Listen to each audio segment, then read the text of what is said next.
আসসালামু আলাইকুম। প্রিয় শিক্ষার্থীরা, আশা করি তোমরা সবাই ভালো আছো। যারা অষ্টম শ্রেণীতে পড়ছো তাদের পরবর্তী পরীক্ষা হচ্ছে ইসলাম শিক্ষা। তো তোমরা ইসলাম শিক্ষা কোশ্চেনটি কেমন হবে সেটা বোঝার জন্য তোমাদের জন্য একটা নমুনা প্রশ্ন আমি তৈরি করেছি। এই প্রশ্নটি যদি তুমি দেখো তাহলে এভাবেই কিন্তু তোমাদের প্রশ্নটি হবে, কারণ যেই নমুনা প্রশ্নটি তোমাদের সামনে তুলে ধরা হয়েছে এই প্রশ্নটি মূলত বোর্ড কর্তৃক তাদের যে নির্দেশনা আছে সেই নির্দেশনা অনুসরণ করে তৈরি করা। তোমরা এই কাজটি দেখলে বুঝতে পারবে যে না, এই কাজের মতো করেই আমাদের প্রশ্নটি আসবে।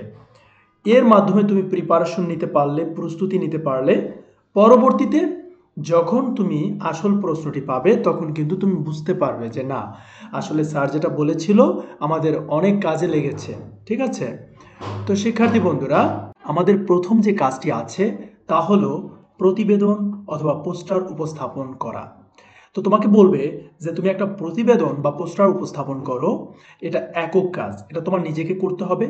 তো নিম্নোক্ত বিষয়গুলোর যে কোনো একটা বিষয়ে শ্রেণীতে লেখার মাধ্যমে প্রতিবেদন উপস্থাপন করতে হবে। তার মানে এই কাজটা তোমার নিজেকে করতে হবে। এখানে তিনটা কাজ আছে, তুমি কিন্তু তিনটা কাজেরই প্র্যাকটিস করে যাবে। তোমাদের মূল যে পাঠ্য বই আছে সেখান থেকে পড়ে যাবে ইনশাল্লাহ।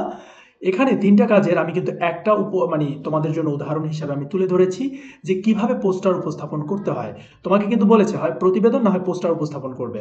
তো এই যে দেখো, এভাবে হচ্ছে আমরা মূলত পোস্টার উপস্থাপন করব। তো শিক্ষার্থী বন্ধুরা, তোমরা একটু মনোযোগ সহকারে যদি দেখো যে পোস্টার উপস্থাপন করার ক্ষেত্রে কিন্তু আমরা এই সাইডে কিছু ইনফরমেশন দিয়েছি এবং এই সাইডে কিছু ইনফরমেশন দিয়েছি। তো আমাদেরকে যা বলেছিল যে যে বিশ্বাস ও কাজের মাধ্যমে রাসূলগণের প্রতি ঈমান দৃঢ় করব, তো বিশ্বাস এবং কাজের মাধ্যমে এটা আমরা কি করব, যে রাসূলগণের প্রতি ঈমান দৃঢ় করব। আর আমাদের কাজগুলো কি কি সেগুলো আমরা এপাশে উপস্থাপন করেছি।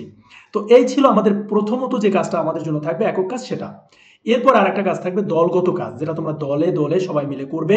এটা হলো কি, সাওমের শিক্ষা নিজ জীবনে কাজে লাগিয়ে কিভাবে নৈতিক চরিত্রের উন্নয়ন ঘটানো যায় এবং সাওমের মাধ্যমে আখিরাতে যে সুফল পাওয়া যায় তা দলগতভাবে উপস্থাপন করো। যেমন সাওমের শিক্ষা, সাওমের ধর্মীয় শিক্ষা কি, নৈতিক শিক্ষা কি, সামাজিক শিক্ষা কি। অর্থাৎ এটা হচ্ছে আমার মেইন হেডলাইন দিয়ে তারপর ধারাবাহিকভাবে আমরা এগুলো আলোচনা করব। ধর্মীয় শিক্ষা, নৈতিক শিক্ষা, সামাজিক শিক্ষা। এরপরে আরেকটা আমরা পোস্টার তৈরি করব এবং এই পোস্টারটা আমরা প্রেজেন্টেশন করব। এই যে নমুনা, এটা তুমি অনুসরণ করলে ইনশাআল্লাহ তুমি ত্রিভুজ পাবে। তো তোমরা যারা টিচিং রুম চ্যানেলটির সাথে আছো, যারা আমাকে উৎসাহিত করছো, সবাইকে ধন্যবাদ জানিয়ে আমি এখনই বিদায় নিচ্ছি। ভালো থাকবে, সুস্থ থাকবে, টিচিং রুমের সাথেই থাকবে। আল্লাহ হাফেজ।